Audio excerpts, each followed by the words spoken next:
Monsieur Vernochet, bonjour. Nous voici à nouveau réunis. Bonjour à vous. Pour un point d'actualité, si je puis dire. Nous avons quelques questions à évoquer ensemble, en particulier sur le sujet très chaud actuellement des migrations. J'aimerais vous poser la première question, c'est comment ces migrations sont-elles, à votre avis, matériellement possibles? Oui, ce n'est pas un petit point d'actualité, puisqu'on a l'impression que les portes de la vie 10 viennent de s'ouvrir et que des flots submergents envahissent cette vieille Europe déliquescente. Alors matériellement, tout cela semble invraisemblable. Il est vrai que tous ces immigrés qui arrivent par l'Europe orientale viennent de Syrie, enfin pour la plupart. Au début, certains journalistes nous disaient qu'il y avait aussi une forte poussée migratoire depuis l'Europe de l'Est, les pays qui ne sont pas encore ni dans la zone Schengen, ni véritablement dans l'Union européenne. Toujours est-il que pour ces immigrés, on sait que le voyage est extrêmement coûteux, plusieurs milliers d'euros. Pour traverser des petits bouts de mer Égée, c'est 2 000, 3 000, 4 000. Le père de l'enfant noyé avait versé 4 000 euros. Curieux réfugié d'ailleurs, puisqu'il était là depuis plus de 3 ans, mais nous reviendrons sur cette question. Donc il faut des papiers, ne serait-ce que pour sortir d'un pays, la Turquie en l'occurrence. On sait que de faux passeports syriens circulent en masse. Beaucoup d'entre eux ont pris des taxis, des transports en commun, des autobus, qu'il y a des moyens matériels considérables qui sont utilisés et tout ça ne tient pas la route. Imaginez que pour les réfugiés somaliens, érythréens ou gambiens ou sénégambiens qui arrivent en Libye, le voyage coûte 10 à 12 000 euros. 8 000 euros pour arriver jusqu'en Libye, 2 000, 3 000 euros pour passer la Méditerranée sur des épaves plus ou moins flottantes. Pour embarquer dans un camion à Calais, c'est de l'ordre de 800 euros. Où ces réfugiés trouvent-ils l'argent? Donc matériellement, ces migrations, il y a un aspect souterrain à ces migrations qu'il conviendrait d'explorer. D'abord, donc la première question, qui paye, qui laisse passer et dans quel but? Effectivement. Comment qualifier, d'après vous, le rôle des médias depuis le déclenchement de cette crise migratoire? Alors, le rôle des médias est délétère, notamment le rôle des médias allemands. Je prendrai en contrepoint l'exemple d'une petite chaîne suisse qui est allée à la rencontre des migrants, qui a vu des gens en promenade quasiment touristique, qui jetaient des bouteilles d'eau au bord de la route, des bouteilles d'eau pleines, des rations alimentaires pleines. Ces gens sont équipés de téléphones satellites, en tout cas tous sont des téléphones cellulaires, des téléphones normaux. On voit bien que la presse va souligner, surligner les aspects soi-disant humanitaires. Quand il y a une femme, un enfant, un infirme, les caméras se braquent, mais ne montrent pas la réalité. L'immigration qui arrive d'Afrique, j'entendais ce matin sur Radio France Internationale la responsable d'une ONG dévolue à la défense des droits des migrants, c'est 95% de jeunes hommes entre 25 et 30 ans, 95%. Donc les femmes et les femmes enceintes sont rares, mais les caméras se braquent évidemment sur elles. Donc il y a une complaisance de la part de la presse qu'il faut tout à fait dénoncer. Dans l'affaire de l'enfant noyé, l'enfant a été authentiquement noyé, il n'y a pas de trucage, mais on sait que le corps aurait été, je mets un conditionnel, aurait été déplacé pour rendre la photo plus choquante. Les journalistes oublient à cette occasion de nous montrer des photos d'enfants, de nouveau-nés, de jeunes enfants au crâne arraché, dévastés par les bombes américaines en Irak ou par les bombes israéliennes à Gaza. Comment ne pas souligner et dénoncer tout d'un coup cette utilisation, cette manipulation médiatique qui consiste à émouvoir, à sidérer l'opinion, alors que on a passé sous silence des drames ou des tragédies bien plus importante, bien plus grave encore. Absolument. Justement, à cet égard, qu'est-ce que penser et que dire à propos de l'image justement du cadavre échoué de cet enfant sur une plage turque? Écoutez, c'est particulièrement choquant, mais Monsieur Kouchner, il y a quelque temps, disait « Ah, si nous avions une image », et on sait que les images, ça se construit. L'enfant est mort, il est authentiquement mort, mais l'image a été instrumentée, utilisée pour culpabiliser ces Européens qui sont déjà suffisamment culpabilisés comme cela, pour leur imposer des vagues migratoires qui vont s'avérer à terme dévastatrices sur l'Europe. Surtout qu'on nous dit que la France va, par exemple, accueillir 20 000 réfugiés. C'est oublier que nous avons une immigration légale de 200 000 personnes par an et une immigration illégale de 100 000. Donc, nous parlions un instant du rôle de la presse. Le rôle de la presse, c'est de mentir au moins par omission, de passer sous silence des faits fondamentaux, de ne jamais poser les bonnes questions, qui payent ces transports, ces voyages, qui les rend possibles matériellement à des gens qui sont démunis et qui, lorsqu'on les filme, on le voit bien, n'arrivent pas à épuiser après avoir marché, comme disent les journalistes, des centaines de kilomètres, mais à avoir cheminé agréablement en jetant leurs rations alimentaires et leurs bouteilles d'eau pleine. Justement, y a-t-il un envers du décor à la générosité compassionnelle affichée par les médias ? Écoutez, cette générosité qui va devenir bientôt obligatoire, est extrêmement suspecte, elle s'exerce toujours dans un sens et jamais dans l'autre, elle est donc à géométrie variable. Lorsqu'encore une fois les bombes américaines s'abattaient sur les populations irakiennes, la presse était beaucoup moins compassionnelle, beaucoup moins charitable. Cette guerre de Syrie que nous avons contribué très largement à déclencher, à entretenir et à prolonger, nous y reviendrons peut-être un petit peu plus tard. La presse là aussi ne l'a pas dénoncé avec son cortège d'horreurs, de massacres, de tueries, ou de façon partiale et arbitraire. Donc la compassion, on sait très bien qu'on ne dirige pas les hommes par la raison, mais par l'émotion. Il suffit de trouver le bon déclencheur, mais à l'arrivée, ce type de méthode finira par être éventé et pourrait se retourner contre cette classe médiatique qui, il faut bien le dire, et depuis des années, est presque aussi discréditée que la classe politique. Absolument. L'accueil, justement, est-il, d'après vous, une obligation morale ou va-t-il le devenir ? Écoutez, dans l'absolu, vous voyez quelqu'un qui tombe dans la rue, l'obligation morale, c'est de le relever, de l'aider, quelle que soit sa couleur, sa race. Mais la morale des États ne peut pas être la morale des individus. Et là, ce qui, dans un cas individuel, pourrait être un cas social, là devient une affaire qui nous dépasse. Et nous créons les conditions. Il est bien clair qu'on ne peut pas ni intégrer des gens dont la culture est réellement étrangère à la nôtre, véritablement. Même si aujourd'hui tout le monde a un mobile, là aussi joue sur Internet, les mœurs, les habitudes, qu'elles soient alimentaires, autres, religieuses, confessionnelles, sont radicalement différentes. On sait très bien qu'il n'existe pas de société multiconfessionnelle ou multiethnique. L'exemple des Balkans, des guerres qui ont démarré en 1993, alors qu'il y avait eu cette grande accalmie après la Première Guerre mondiale et la création de la Yougoslavie, cette grande accalmie qui avait été consolidée par le titisme, qui était sorte de dictature silencieuse. On voit bien que cela a éclaté. Le Liban en est un autre exemple. On avait réussi à souder des communautés, mais à la moindre étincelle, au moindre choc, cette pseudo-unité vole en éclats. Les États-Unis aussi, on voit bien que le communautarisme ne fonctionne pas aux États-Unis. Plus d'un siècle, et loin après la guerre de sécession, les États-Unis connaissent des drames communautaires, des affrontements communautaires, des hostilités interraciales, il faut bien dire le mot, qui sont extrêmement graves. Donc on est en train de créer des conditions d'affrontement et même voire de guerre civile. Quelles sont les causes structurelles repérables de cette crise migratoire sans précédent, d'après vous ? Alors, les causes structurelles... Oui, c'est l'ingérence, les politiques d'ingérence dites humanitaires de la France, du Royaume-Uni, de l'Italie, d'abord en Libye. Merci, monsieur Bernard-Henri Lévy, mais merci Monsieur Kouchner, qui voulait absolument que nous pratiquions cette ingérence dite humanitaire pour éviter un bain de sang. On a semé le chaos, et aujourd'hui ce sont les mêmes qui nous demandent d'accueillir d'ailleurs.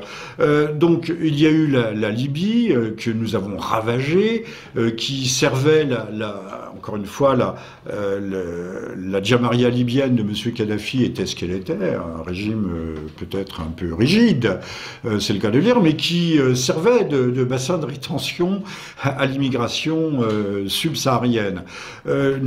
Nous avons fait en fait en sous-main la même chose en Syrie, puisque nous ne sommes pas indemnes de responsabilité. Nous avons entretenu, soutenu, encouragé, armé, voire entraîné les rebelles, qui sont avérés très rapidement être avec Al-Nosra la continuation d'Al-Qaïda. Mais là, c'est curieux, l'indignation des journalistes est extrêmement modérée.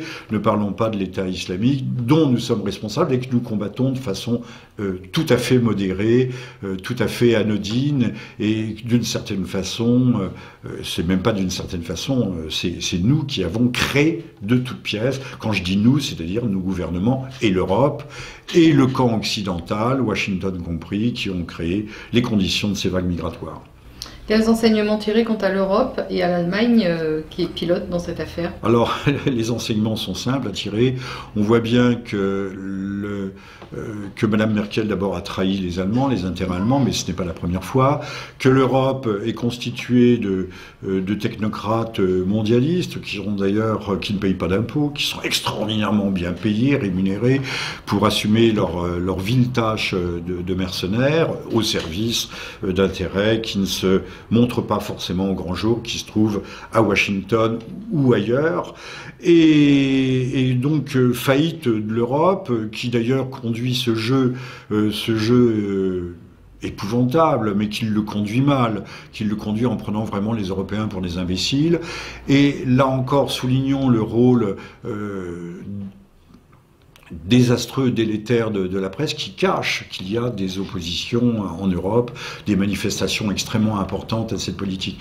Les instances, les institutions européennes ont montré à quel point elles jouaient un rôle contra-européen, contre les peuples et les nations d'Europe, contre même la construction européenne.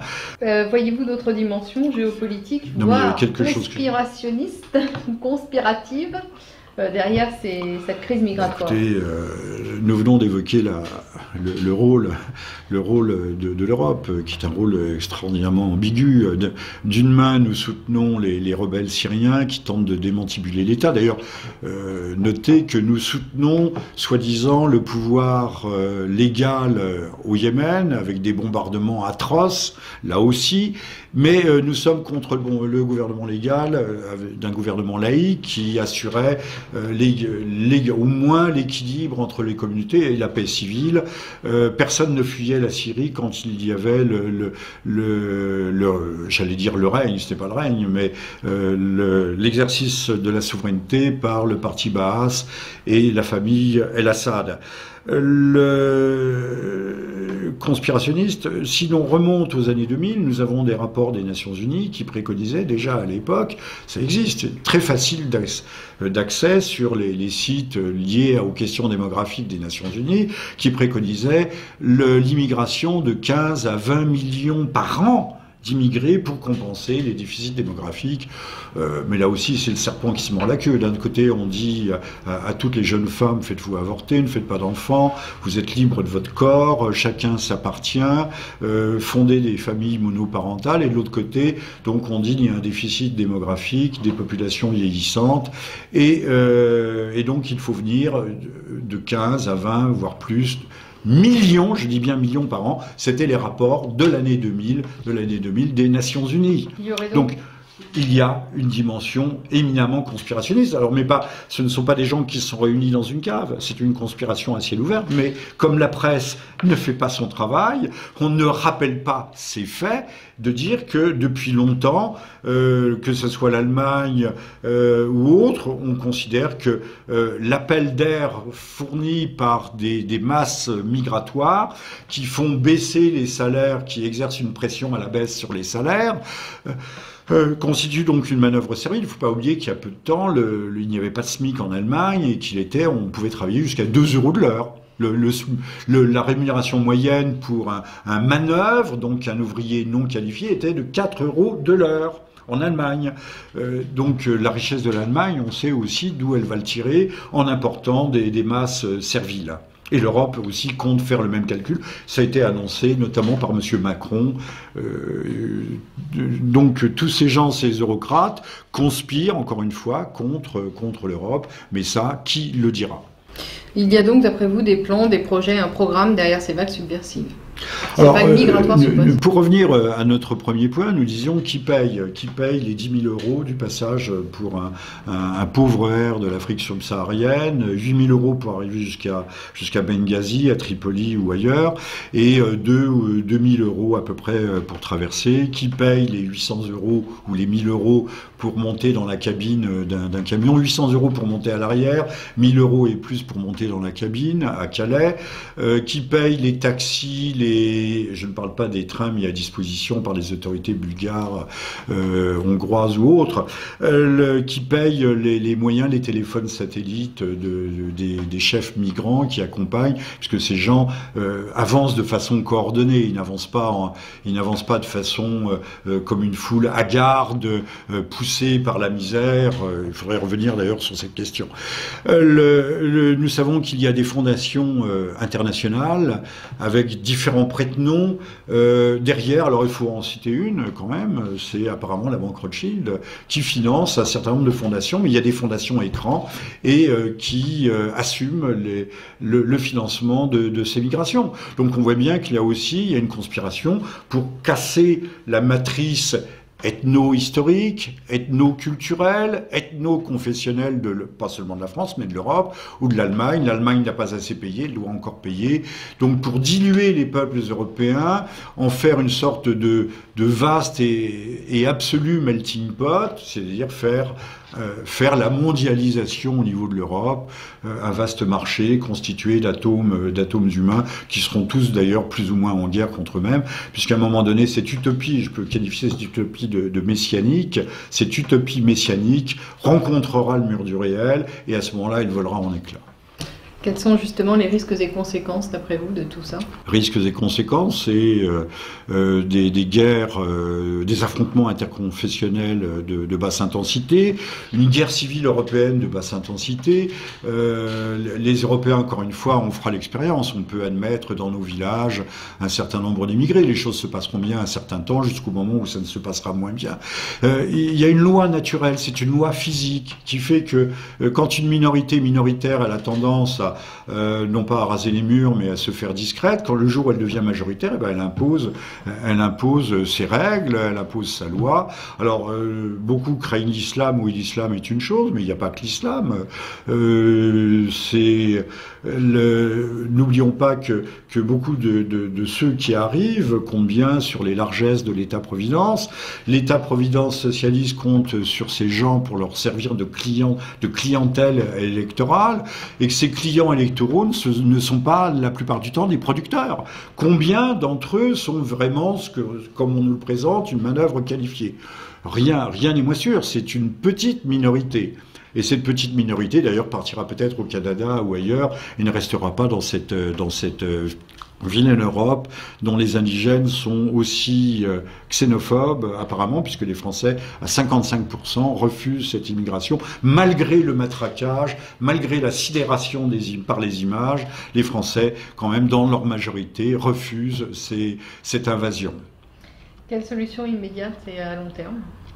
Alors, la solution que tout le monde donne, nous conclurons peut-être sur ce point, c'est de sortir de l'espace Schengen, mais il faudrait aussi peut-être par la même occasion sortir de l'euro, sortir de l'Europe, de l'Union telle qu'elle est. L'Europe est un magnifique projet, si tant est que l'Europe soit une Europe puissance, une Europe des patries, une Europe des nations, une confédération, en fait, une confédération européenne. Revenir à des frontières, et puis surtout s'affranchir de la tutelle américaine, mais qui aussi essentiellement n'est pas une tutelle seulement économique, c'est une tutelle morale. Il y a un terrorisme intellectuel, il faut sortir du politiquement correct. Encore une fois, sortons de la théorie du genre, sortons de cette dictature, de cette tyrannie du consensus qui nous abêtit chaque jour davantage. En conclusion, Monsieur Vernochet, je déduis de tout ça qu'il semblerait effectivement qu'il y ait des plans assez structurés, de longue date et assez précis pour organiser ou en tout cas manipuler les flux migratoires de façon à déstructurer d'une part les États-nations de départ et d'autre part les États-nations d'arrivée. C'est un très vieux projet, c'est celui de M. Kodanov-Carnegie lorsqu'il a décrit la Pan-Europe, et c'est ce que nous voyons. Ce n'était pas une prophétie, c'était une vision, et nous voyons cette vision s'accomplir sous nos yeux. Merci M. Vernochet. Merci à vous. La Jamaria libyenne de M. Kadhafi était ce qu'elle était, un régime peut-être un peu rigide, c'est le cas de le dire, mais qui servait de bassin de rétention à l'immigration subsaharienne. Nous avons fait en fait en sous-main la même chose en Syrie, puisque nous ne sommes pas indemnes de responsabilité. Nous avons entretenu, soutenu, encouragé, armé, voire entraîné les rebelles, qui sont avérés très rapidement être avec Al-Nosra la continuation d'Al-Qaïda. Mais là, c'est curieux, l'indignation des journalistes est extrêmement modérée. Ne parlons pas de l'État islamique, dont nous sommes responsables et que nous combattons de façon tout à fait modérée, tout à fait anodine, et d'une certaine façon, c'est même pas d'une certaine façon, c'est nous qui avons créé de toutes pièces. Quand je dis nous, c'est-à-dire nos gouvernements et l'Europe et le camp occidental, Washington compris, qui ont créé les conditions de ces vagues migratoires. Quels enseignements tirer quant à l'Europe et à l'Allemagne qui est pilote dans cette affaire? Alors, les enseignements sont simples à tirer. On voit bien que Mme Merkel d'abord a trahi les Allemands, les intérêts allemands, mais ce n'est pas la première fois. Que l'Europe est constituée de technocrates mondialistes qui ne payent pas d'impôts, qui sont extraordinairement bien payés, rémunérés pour assumer leur vile tâche de mercenaires au service d'intérêts qui ne se montrent pas forcément au grand jour, qui se trouvent à Washington ou ailleurs. Et donc faillite de l'Europe, qui d'ailleurs conduit ce jeu épouvantable, mais qu'il le conduit mal, qu'il le conduit en prenant vraiment les Européens pour des imbéciles. Et là encore, soulignons le rôle désastreux, délétère de la presse, qui cache qu'il y a des oppositions en Europe, des manifestations extrêmement importantes à cette politique. Les instances, les institutions européennes ont montré à quel point elles jouaient un rôle contra-européen, contre les peuples, les nations d'Europe, contre même la construction européenne. Voyez-vous d'autres dimensions géopolitiques, voire conspirationnistes ou conspiratives derrière cette crise migratoire? Écoutez, nous venons d'évoquer le rôle de l'Europe, qui est un rôle extraordinairement ambigu.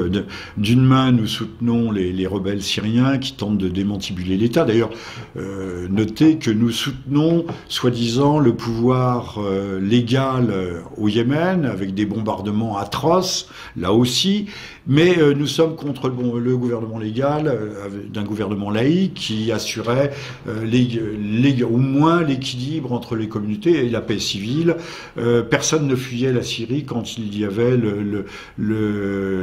j'allais dire le règne, ce n'est pas le règne, mais l'exercice de la souveraineté par le parti Baas et la famille El-Assad.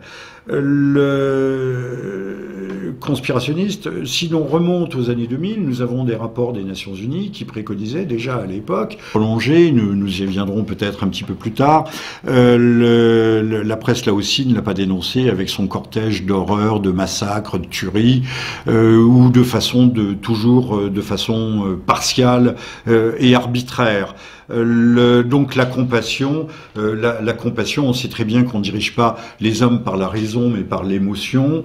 Il suffit de trouver le bon déclencheur, mais à l'arrivée, ce type de méthode finira par être éventé et pourrait se retourner contre cette classe médiatique qui, il faut bien le dire, et depuis des années, est presque aussi discréditée que la classe politique. Absolument. L'accueil, justement, est-il, d'après vous, une obligation morale ou va-t-il le devenir ?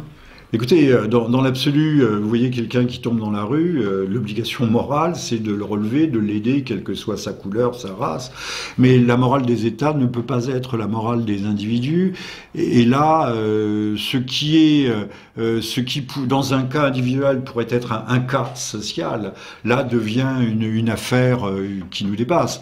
Et nous créons les conditions. Il est bien clair qu'on ne peut pas ni intégrer des gens dont la culture est réellement étrangère à la nôtre, véritablement. Même si aujourd'hui tout le monde a un mobile, là aussi joue sur Internet, les mœurs, les habitudes, qu'elles soient alimentaires, autres, religieuses, confessionnelles, sont radicalement différentes. On sait très bien qu'il n'existe pas de société multiconfessionnelle ou multiethnique. L'exemple des Balkans, des guerres qui ont démarré en 1993, alors qu'il y avait eu cette grande accalmie après la Première Guerre mondiale et la création de la Yougoslavie, cette grande accalmie qui avait été consolidée par le titisme, qui était sorte de dictature silencieuse. On voit bien que cela a éclaté. Le Liban en est un autre exemple. On avait réussi à souder des communautés, mais à la moindre étincelle, au moindre choc, cette pseudo-unité vole en éclats. Les États-Unis aussi, on voit bien que le communautarisme ne fonctionne pas aux États-Unis. Plus d'un siècle, et loin après la guerre de sécession, les États-Unis connaissent des drames communautaires, des affrontements communautaires, des hostilités interraciales, il faut bien dire le mot, qui sont extrêmement graves. Donc on est en train de créer des conditions d'affrontement et même voire de guerre civile. Quelles sont les causes structurelles repérables de cette crise migratoire sans précédent, d'après vous ? Alors, les causes structurelles... Oui, c'est l'ingérence, les politiques d'ingérence dites humanitaires de la France, du Royaume-Uni, de l'Italie, d'abord en Libye. Merci Monsieur Bernard-Henri Lévy, mais merci Monsieur Kouchner, qui voulait absolument que nous pratiquions cette ingérence dite humanitaire pour éviter un bain de sang. On a semé le chaos, et aujourd'hui ce sont les mêmes qui nous demandent d'accueillir d'ailleurs.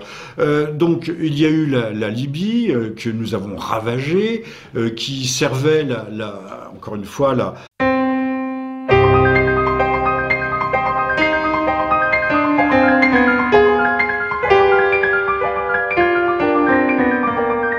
Monsieur Vernochet, bonjour, nous voici à nouveau réunis. Bonjour à vous. Pour un point d'actualité, si je puis dire. Nous avons quelques questions à évoquer ensemble, en particulier sur le sujet très chaud actuellement des migrations. J'aimerais vous poser la première question, c'est comment ces migrations sont-elles, à votre avis, matériellement possibles ? Oui, ce n'est pas un petit point d'actualité, puisqu'on a l'impression que les portes de la vie 10 viennent de s'ouvrir et que des flots submergents envahissent cette vieille Europe déliquescente. Alors matériellement, tout cela semble invraisemblable. Il est vrai que tous ces immigrés qui arrivent par l'Europe orientale viennent de Syrie, enfin pour la plupart. Au début, certains journalistes nous disaient qu'il y avait aussi une forte poussée migratoire depuis l'Europe de l'Est, les pays qui ne sont pas encore ni dans la zone Schengen, ni véritablement dans l'Union européenne. Toujours est-il que pour ces immigrés, on sait que le voyage est extrêmement coûteux. Plusieurs milliers d'euros.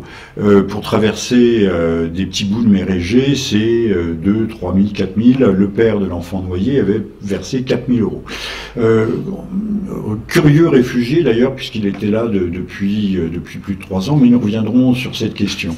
Donc il faut des papiers, ne serait-ce que pour sortir d'un pays, la Turquie en l'occurrence. On sait que de faux passeports syriens circulent en masse. Beaucoup d'entre eux ont pris des taxis, des transports en commun, des autobus, qu'il y a des moyens matériels considérables qui sont utilisés et tout ça ne tient pas la route.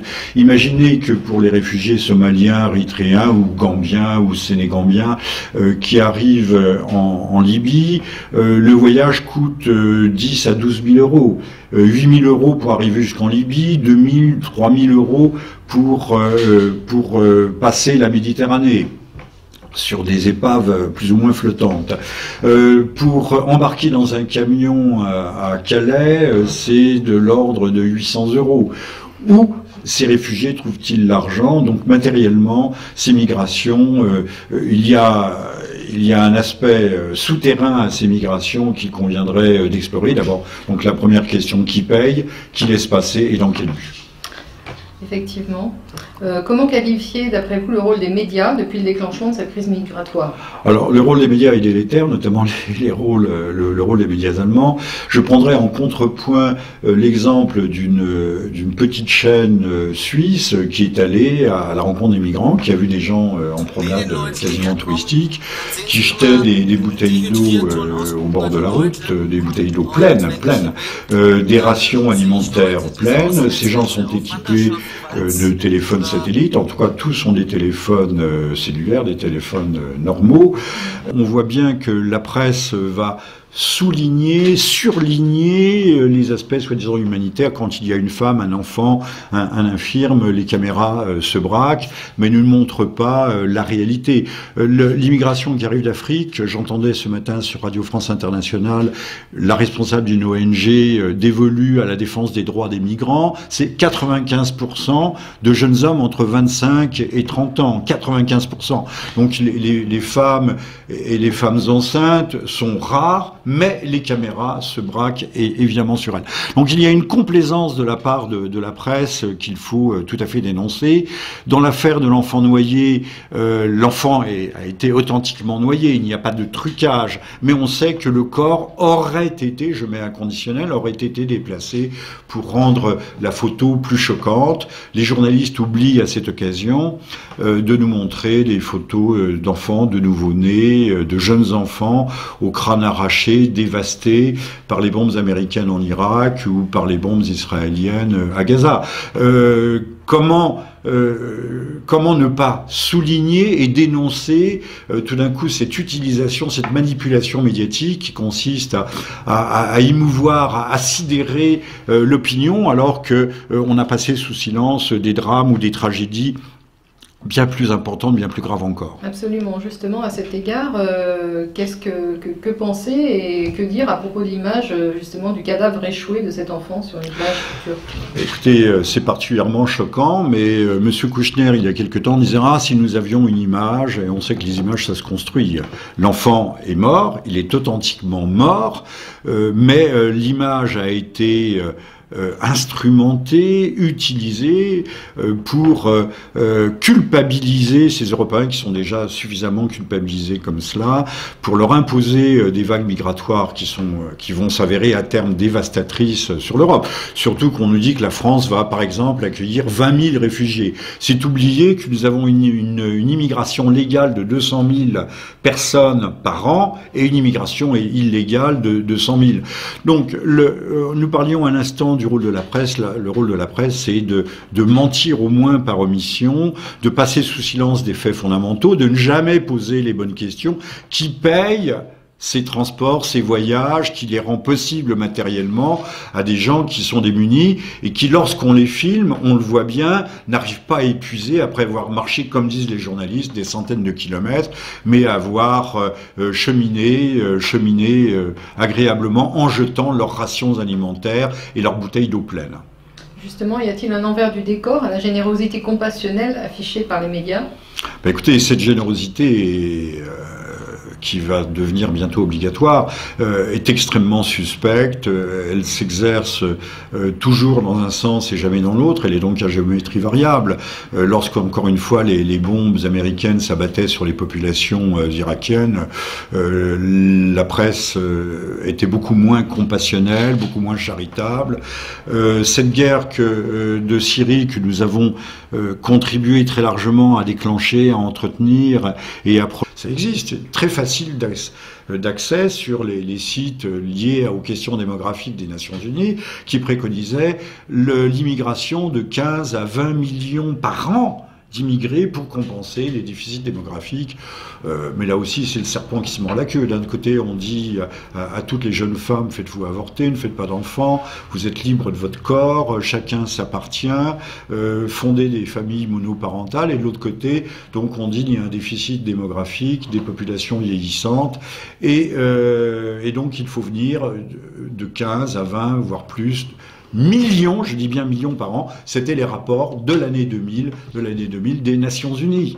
Donc il y a une dimension éminemment conspirationniste. Alors, ce ne sont pas des gens qui se sont réunis dans une cave, c'est une conspiration à ciel ouvert, mais comme la presse ne fait pas son travail, on ne rappelle pas ces faits, de dire que depuis longtemps, que ce soit l'Allemagne ou autre, on considère que l'appel d'air fourni par des masses migratoires qui font baisser les salaires, qui exercent une pression à la baisse sur les salaires, constitue donc une manœuvre sérieuse. Il ne faut pas oublier qu'il y a peu de temps, il n'y avait pas de SMIC en Allemagne et on pouvait travailler jusqu'à 2 € de l'heure.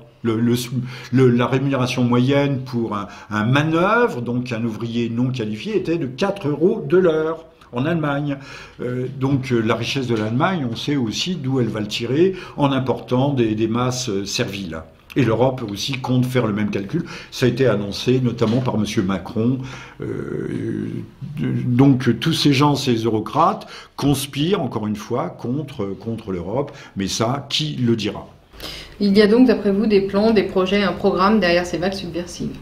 Alors, pour revenir à notre premier point, nous disions qui paye les 10 000 € du passage pour un pauvre air de l'Afrique subsaharienne, 8 000 € pour arriver jusqu'à Benghazi, à Tripoli ou ailleurs, et 2 000 € à peu près pour traverser. Qui paye les 800 € ou les 1 000 € pour monter dans la cabine d'un camion, 800 € pour monter à l'arrière, 1 000 € et plus pour monter dans la cabine à Calais, qui paye les taxis, je ne parle pas des trains mis à disposition par les autorités bulgares, hongroises ou autres, qui paye les moyens, les téléphones satellites des chefs migrants qui accompagnent, puisque ces gens avancent de façon coordonnée, ils n'avancent pas de façon comme une foule hagarde, poussée par la misère.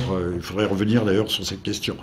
Nous savons qu'il y a des fondations internationales avec différents prête-noms derrière. Alors il faut en citer une quand même, c'est apparemment la banque Rothschild qui finance un certain nombre de fondations, mais il y a des fondations écrans et qui assument le financement de ces migrations. Donc on voit bien qu'il y a une conspiration pour casser la matrice ethno-historique, ethno-culturel, ethno-confessionnel, pas seulement de la France, mais de l'Europe ou de l'Allemagne. L'Allemagne n'a pas assez payé, elle doit encore payer.